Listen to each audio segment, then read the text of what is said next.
To discuss the worsening situation there, I'm joined now by Nicki Hutley from accounting firm KPMG. Thanks for joining us, Nicki. Now, firstly, Nicki Hutley, is it becoming increasingly likely that Spain will need an international bailout? It certainly looks that way. It's a question, though, of whether we can afford a bailout to occur. Well, that is the question. Is it realistic, given that so many European governments have such huge debts? How can they bail out Spain as well as all the others, Greece, Portugal, Ireland? I think we're actually coming to crunch point now, which I guess we hoped would have happened probably 2 years ago. We've been slowly taking off the Band-Aid rather than just ripping it off and dealing with the pain now. We need to actually have a sit down to lock these people in a room so that we can come to a sustainable policy initiative that will help everybody over the long term, rather than just jumping from month to month of crisis to crisis.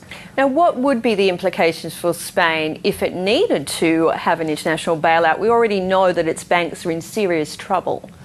Well, that's right, and there's already been suggestions that German bond yields could in fact go negative, where you're paying for the privilege of holding bonds.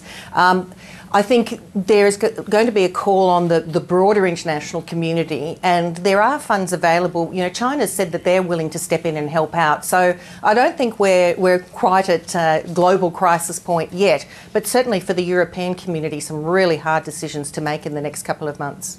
What about the line taken by Germany, emphasising budget cuts, opposing Euro bonds, which would be underwritten by European governments? Will the German leader Angela Merkel have to bend? I think inevitably she will for Spain, but I understand her reluctance, because once you let one country go, what's the argument that you don't have to do the same for other countries? Obviously, Spain is in a unique position in terms of the level of contraction and the rate of unemployment there, which makes it they're a strong case for it to be a special case. But they really, really need to start enforcing the fiscal diligence that's needed. Otherwise, there is never going to be confidence returning that the Eurozone can, in fact, continue as a viable entity. Well, Nicki Hutley, how do you see this all playing out? It feels like it's another Lehman Brothers style crisis. It does to some extent, but I think that there is not the potential of what's happening in individual European companies to destabilise the total global capital markets again in the way that Lehman's did. I think we're much further along than that. This is very much a sovereign debt issue. But of course, it is confidence that is very much affected. And when confidence is down, we've seen that in Australia. We are totally glass half full, not glass half empty, rather, not glass half full. And that is affecting activity. And that's what the outcome or the impact of these negotiations protracted will be. Now, you mentioned Australia there. Is confidence really being hit because of the European debt crisis?